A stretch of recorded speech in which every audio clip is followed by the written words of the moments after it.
प्रिय भक्तगण, भामिनी बच्चे बच्चियां, बाल गोपाल एवं सत्संग सुनने के लिए आए हुए श्रद्धालु प्रेमियों, वृद्ध माताओं एवं वृद्ध महानुभावों से मेरी गुजारिश है कि सत्संग को ध्यान पूर्वक सुनें, समझें तथा विचार करें। आज का सत्संग है कि सुहागिन कौन है, अर्थात सुहागिन किसे कहा जाता है। इस पर एक दोहा याद आ गया, नामी संग न साधिया हरि नाम उर नाहि, अघट मर घट भानाम धनी, प्रेत बसै घट माय। अर्थात जिसने सद्गुरु भगवान के साथ रहकर भी सद्गुरु द्वारा प्रदत्त नाम का सुमिरन, भजन तथा ध्यान को अपने हृदय में धारण नहीं किया, उसकी शरीर मरघट यानी श्मशान के समान है और उन शरीरों में प्रेत निवास करते हैं। इसलिए व्यर्थ के बकवादों से दूर रहकर हरि नाम स्मरण करें। क्यों? बकवादों में सार नहीं, ज्यों पानी का मथना। गुरु भगवान द्वारा प्रदत्त नाम का भजन ध्यान करने से शिष्य की अधोमुखी चेतना ऊर्ध्वमुखी होती है। गुरु भगवान की सेवा तथा उनके द्वारा दी गई भजन से जो भक्त विमुख होता है, अर्थात उनकी सेवा के लिए तन मन धन तथा वाणी आदि साधनों का उपयोग नहीं करता, यानी घमंड में चूर रहता हुआ भगवत भक्ति शास्त्र सम्मत सद्गुरुदेव के श्री चरणों में अपने चंचल मन को नहीं लगाता, अर्थात आत्मनिवेदन का मार्ग ग्रहण नहीं करता, तो ऐसे विमुख शिष्य को सुधारने के लिए कभी कभी शिष्य पर कृपा भाव रखते हुए गुरु भगवान उसे दंड भी देते हैं। इसलिए आप लोगों से मेरी गुजारिश है कि जो भक्त सुहागिन बनना चाहता है, वह ब्रह्म मुहूर्त में उठकर भजन ध्यान सुमिरन अवश्य करे और रात्रि में सोते समय गुरु भगवान की सेवा करते हुए सो जाए, चाहे वह दुनिया के किसी कोने में रहे। जब गुरु की कृपा की बरसात शुरू हो जाए, तब शिष्य को मन मलिन करके रहना चाहिए। सभी भक्तों में छोट बनकर रहना चाहिए। पक्षा पक्ष को त्याग कर ऊंची वाणी का प्रयोग नहीं करना चाहिए। मान अपमान की परवाह नहीं करनी चाहिए। यदि कोई गाली भी दे रहा हो तो मौन साधते हुए क्षमा करना चाहिए।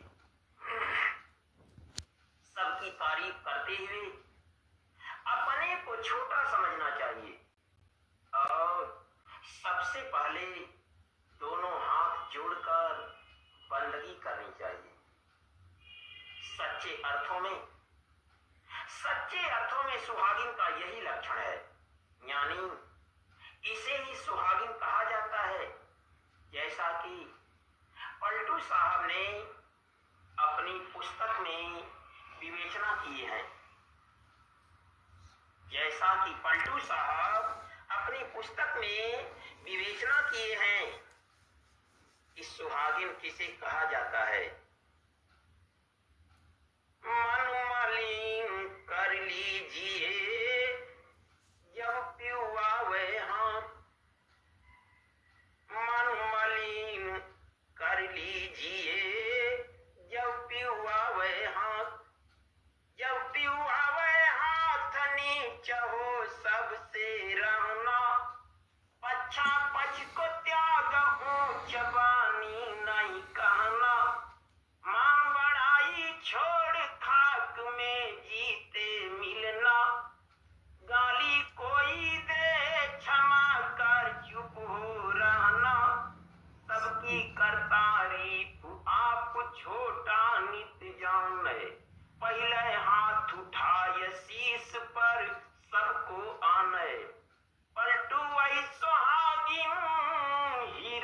चमकै माँ, पलटू वही सुहागिन, हीरा चमकै माँ, मन मलिन कर लीजिए जब प्यो आवे हाथ।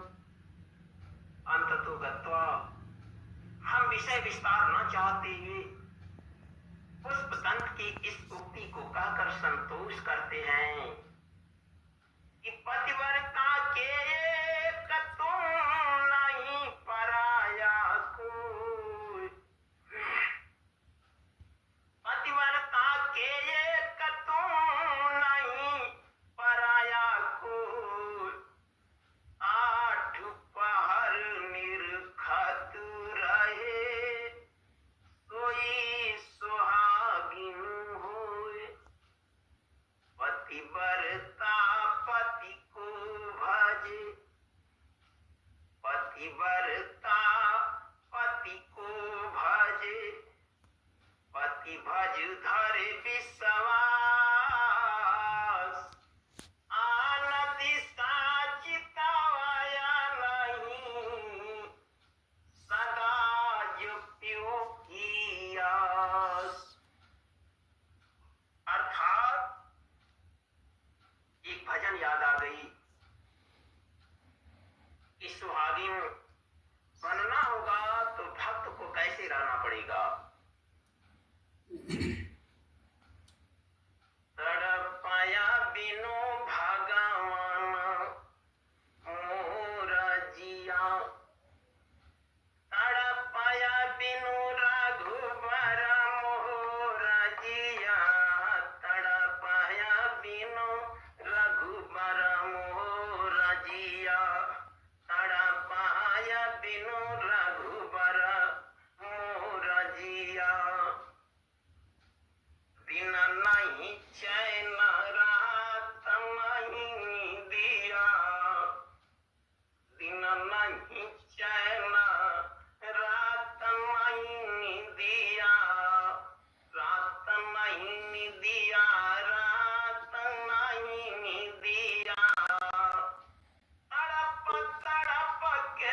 सज का हरि